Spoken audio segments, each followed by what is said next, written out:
Hi, fashion dolls. I hope y'all are doing well.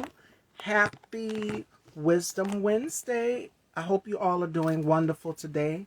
I am feeling great, and I hope you guys are feeling great also as well. Too. Let me get this hair right. All right, y'all. Hopefully, my guest will be joining me today. I called him. I have no idea where he is at right now, but I hope you all are doing wonderful. Hey, brother.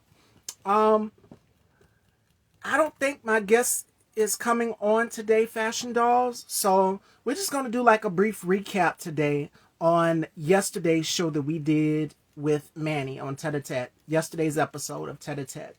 Okay, yesterday's episode of Tete a Tete, we discussed the issue of transphobia and homophobia. Make sure you guys go back and check out that episode. It was a great, powerful episode. And I must say this. I wanted to say more as well too. Everything that I was feeling, everything that I felt on the inside, you guys kind of got an inside thought on what I was thinking. And it felt good to finally be able to say everything that I was thinking in yesterday's show with Manny. I must say this also.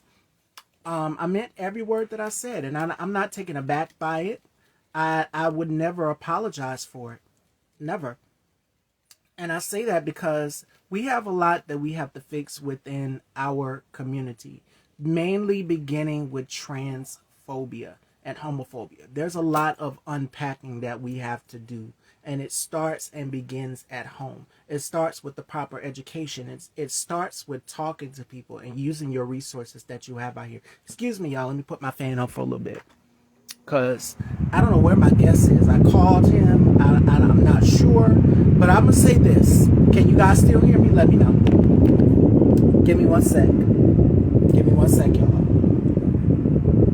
My diva is not trying to melt over here. All right, we looking good.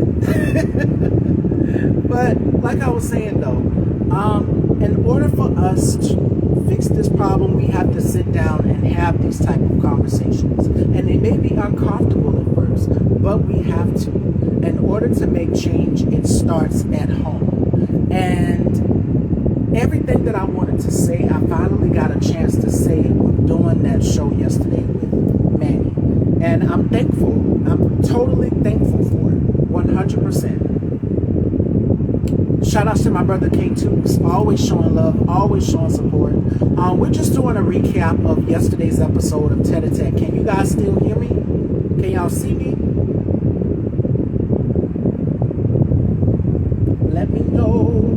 I don't think nobody's in here still with me. I think I'm just talking to myself. Can y'all see me? Can y'all hear me? Let me know.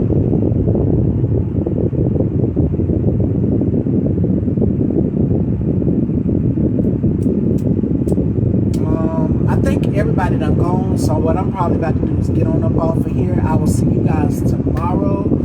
Tomorrow joining me, we have... Okay, yes, because I'm seeing the thing going in and out. There we are. All right, yes, our guest is finally here. Anthony, I called you.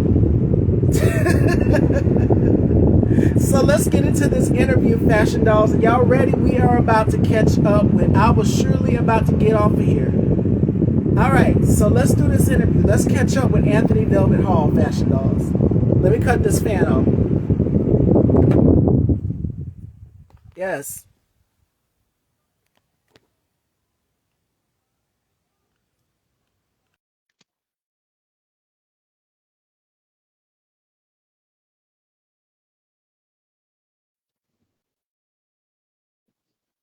Let's see. There There we go. Hey, Hello, hello. Welcome back, welcome back, welcome back to the thank you. dollhouse. How are you doing? I've been good. I'm kind of tired. I had a long day today, but I've been pretty good. No complaints. Yes, it's great to have you back. We did our first interview back in March, and now we're here Mhm. in July, this hot July. So how's the heat doing? I'm sorry. Was it how's what now? How's the heat doing? We did our Oh, interview back in the springtime, March.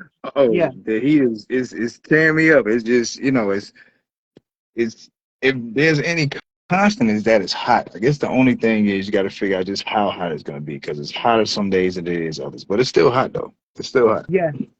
It is.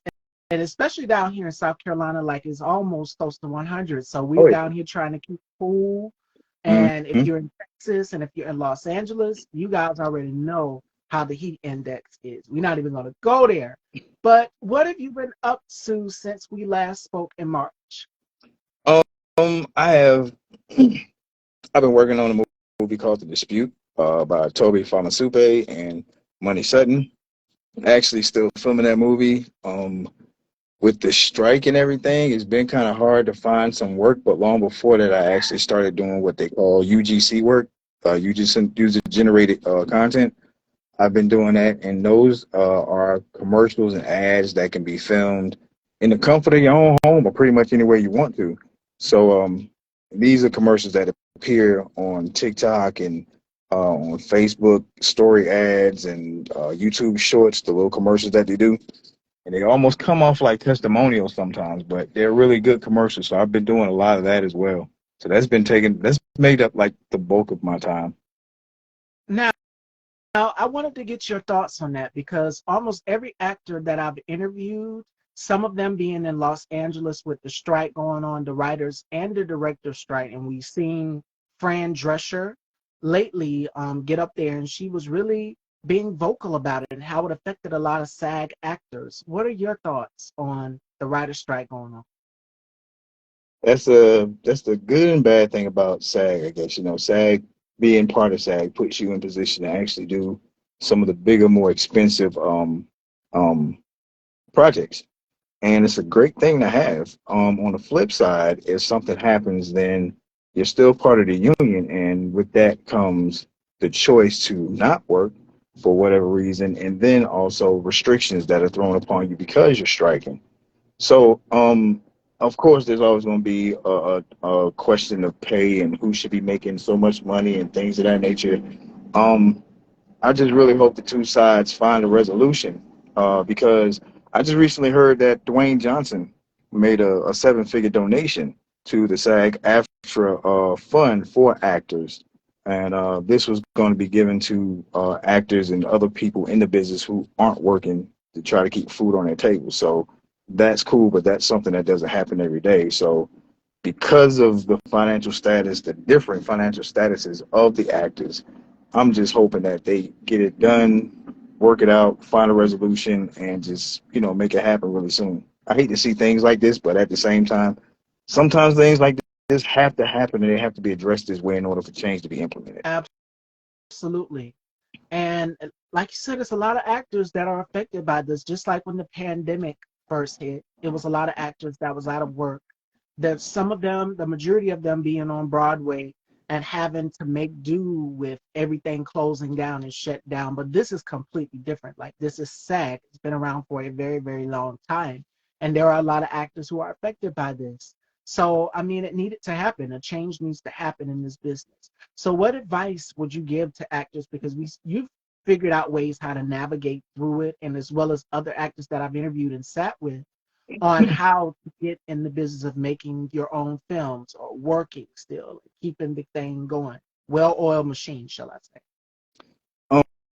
I would, if anything, my advice to them would probably be I probably would have given them the advice before this happened.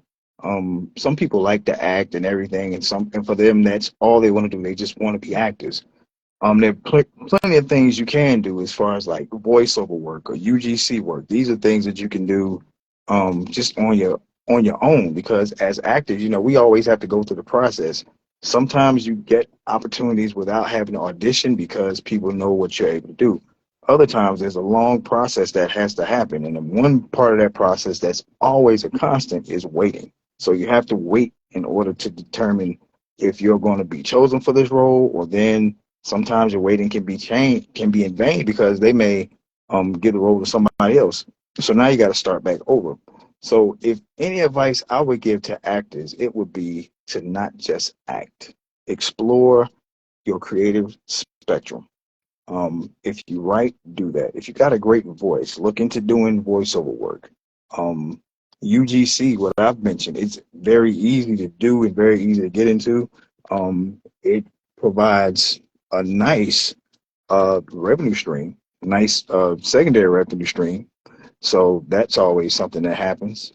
So yeah, that's something I would really just tell any actor: do not limit yourself to simply acting, because if you're able to do this for somebody else, you're definitely able to do it for yourself, and you should really remember above all else that you are always your biggest investment. Absolutely. Now, you're not only an actor, but you're an author and a director as well too. So you have to be able to explore all avenues for those out there with this writer's strike going on. There's voiceover work, and as UGC, as Anthony mentioned here. So, what are the outlets or resources would you recommend to actors to help them get back on their feet with the writer's strike?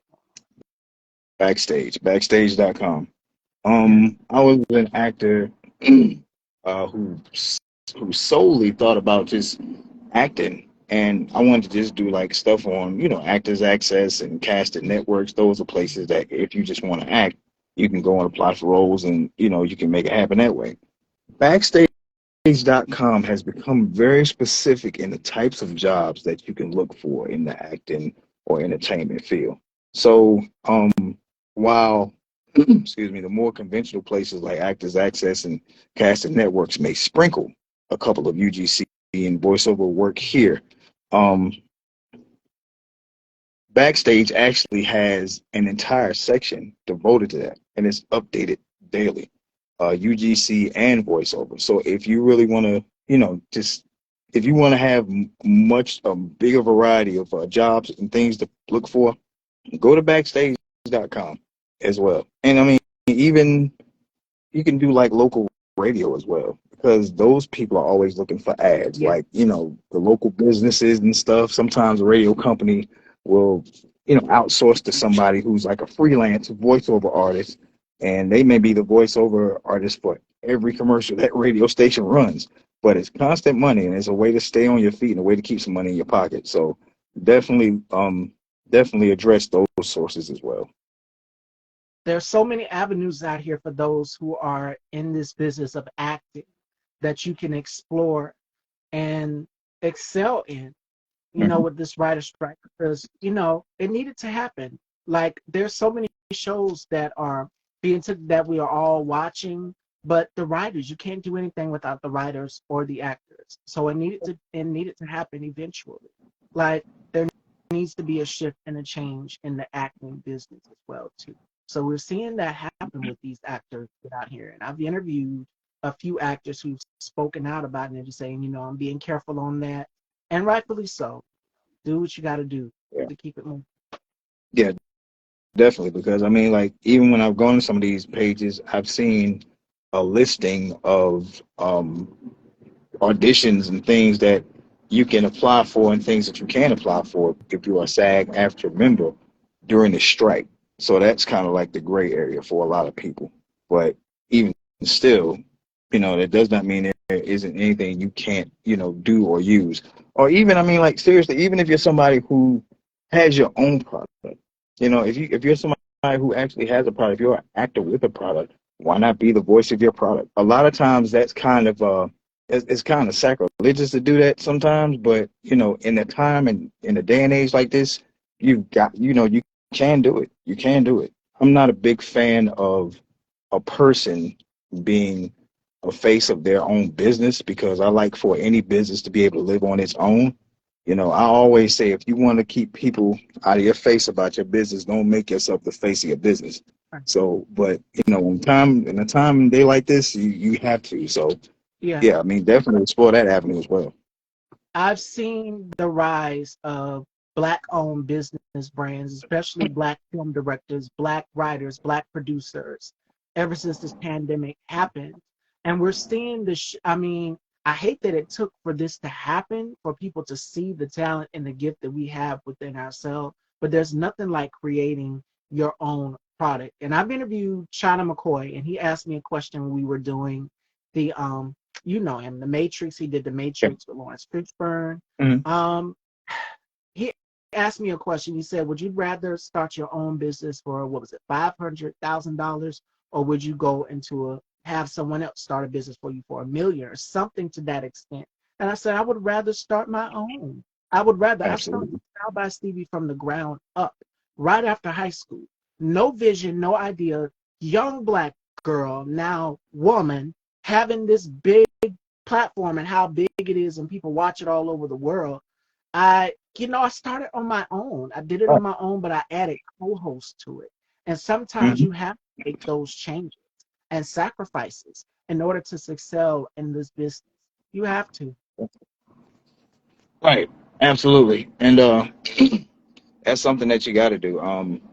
But above all else, just really, really understand that your talent is it is just as good or probably even better for you Yeah. when you use it for yourself than you do for somebody else. It's you can still apply it. It's hard. It's not easy to do or anything like that, but progress is a process. You got to go through some stuff. So, you know, learn how to do it and just begin, and it could, lay the groundwork for something amazing. Yeah, you got to build a foundation. And me and my mom, we went and we got the name trademarked and everything. So that's why you guys see the TM at the end of Style by Stevie. It is mine. I own it. I've got it trademarked. I got the paperwork and everything for it. So make sure that you are owning your brand. It is yours. It is your own. You take care of your business. There's nothing wrong with starting from the ground up because you have to start somewhere. A lot of people have given me opportunities, and I said, why not take the advice that people have given me along the way to help build my business and have a solid, firm foundation. And that's to anyone who is looking to become a film director, writer, producer, or actor. You have to start somewhere, and that is Absolutely. Absolutely. I totally agree with you on it. all right, fashion dolls. So, what is next for Anthony in the future with the writer's strike going on? You told us you're working on a film, and I know you can't really give a whole lot on that. But what else Right. can we expect? Because the year is just about, the year is just about out. 2023. It's been a great year. It's been a wild ride, Mhm. but going into 2024, what can we expect next from Anthony?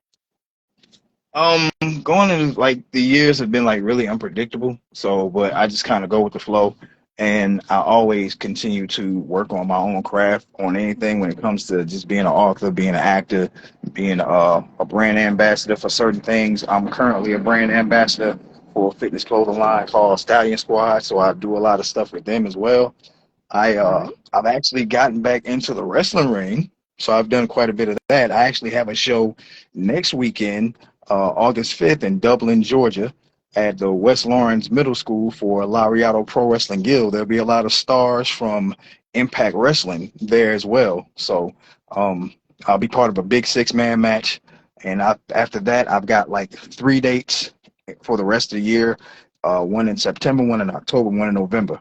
So that's something that I'm doing, and just really looking for a lot more um just UGC stuff. That's my thing right now because you have no idea the freedom that comes with being able to not just create something, but to see your creation come to fruition.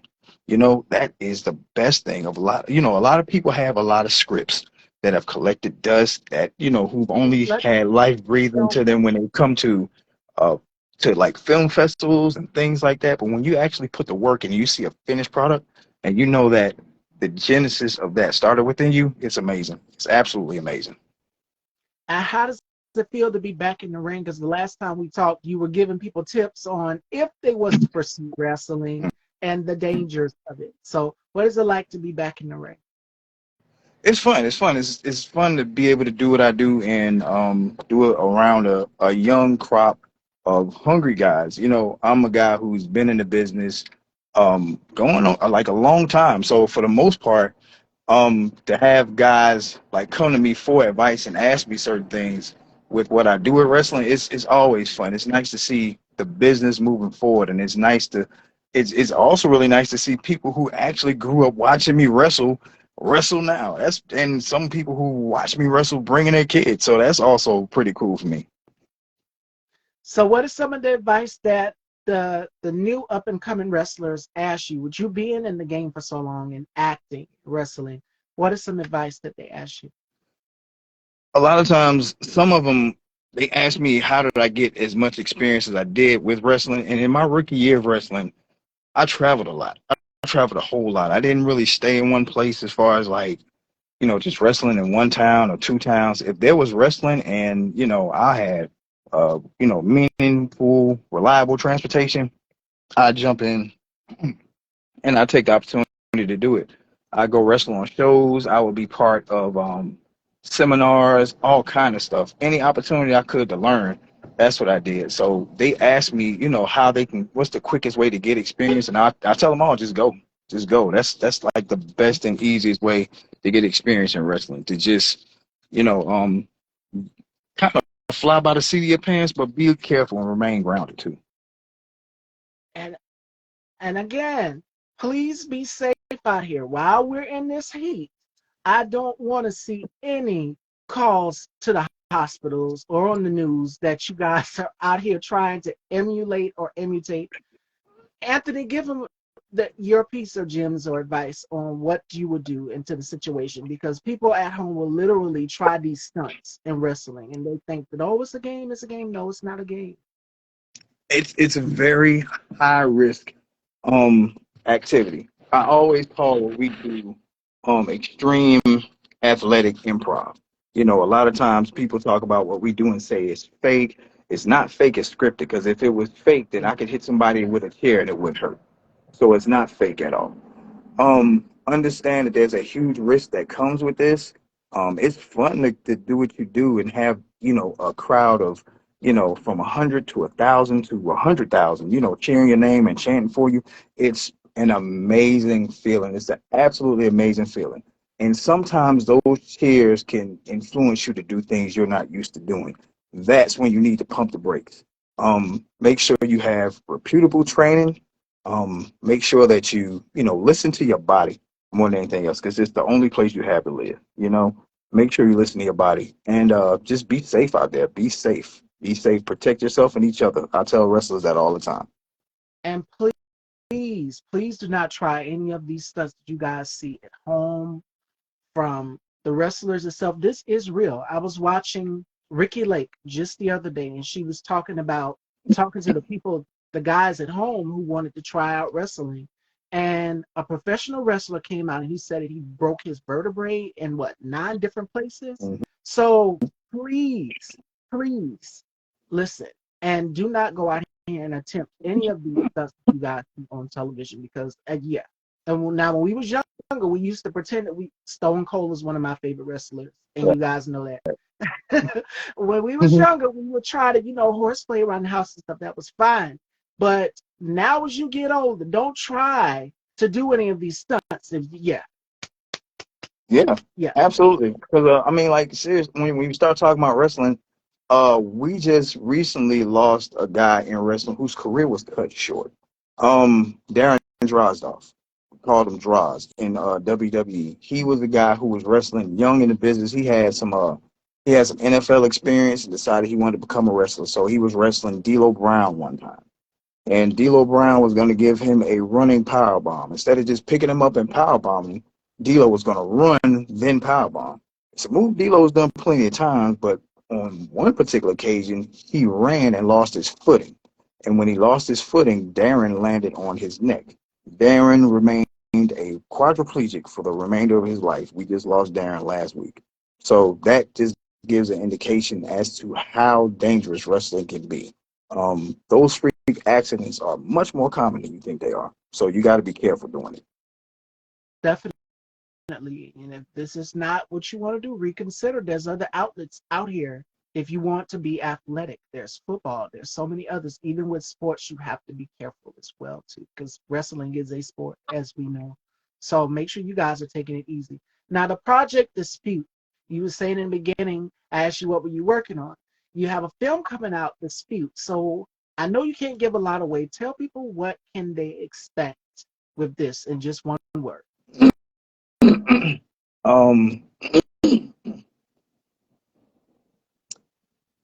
Mystery. I'll say mystery. We live in a day and age where everybody is in such a rush to be able to know how something is going to happen and how it's going to end. There are a lot of twists and turns in this story that will completely surprise you, and I think that's what's going to make it a really good story to be told. All right. So you guys just have to stay tuned. Make sure you guys are following Anthony Velvet Hall. And where can everyone go see you wrestle? Give the deets and where they can follow you and check you out. Absolutely. You can follow me. You can actually see me wrestle this Saturday, not this Saturday, but next Saturday, August 5th, for Lariato Pro Wrestling Guild in Dublin, Georgia. Next month, September the 2nd, I will be wrestling for Georgia Championship Wrestling in Macon, Georgia. All right.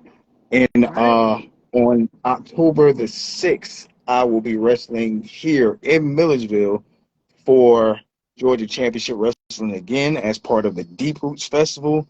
And we have another date for Lariato Pro Wrestling in November. I don't know exactly what the date is, but it's the second Saturday of November. And those are my final four dates for the year 2023. And as far as where you can find me, Facebook, Instagram, Twitter, Snapchat, and TikTok. I'm big on TikTok now. So if you got TikTok, you make sure you follow me. You can follow me on TikTok on all those social medias at Velvet478. And as a matter of fact, at 7 p.m. tonight, me and my partner, Mike Maverick, we do what we like to call the Power Hour, which is a pretty much an open form discussion between me, the wrestler, and Mike, the fan, about professional wrestling, which is done an hour every Monday and Wednesday, respectively, before Raw and AEW Dynamite. So join me on Twitter at Velvet478. You follow me, I'll follow you. That's how networking works. And join me and Mike Maverick tonight at 7 p.m. Eastern Standard Time for the Power Hour. All right. And get your tickets to go see Anthony wrestle, ladies and gentlemen. You said the 6th. The 6th is before my mom's birthday. Her birthday is on the 7th, and mine's is on the Okay, 31st. nice. So when you said the 6th, I said, ding. Yep, that's my mom's birthday, mom. 7th. Okay, All right, absolutely. Fashion Doll. Ladies and gentlemen, Anthony Velvet Hall. Always a pleasure catching up with you. And I can't wait to Absolutely. hear more about this project when it comes out. Dispute. Make sure you guys are staying tuned with that. We can't give a whole lot of details away. Make sure you guys are following Mike and check Mike. Ah, Anthony. Make sure you guys go and follow Anthony and check him out tonight live on Twitter with Mike Maverick. Definitely go and check that. Yeah, Power Hour. absolutely. That's cool because my middle name is actually Micah, so I'm cool with that. All right. All right, Fashion Dog. Great catching up with you. Joining me tomorrow, we have Bryant DeFon and Dame Smurf. Dame Smurf is going to be here talking all things health. So if you like today's show with Anthony Velvet Hall, you will love tomorrow's show with Dame Smith. He's going to be here talking about health, fitness, and life and staying healthy for the summertime. All right. So I'm going to leave you guys with the final word of the day, which comes from Lena Horne. It's not the load that breaks you down, it's the way you carry it. So be aware, be conscious, stay safe, you guys. I love you all. And more importantly, stay style by style.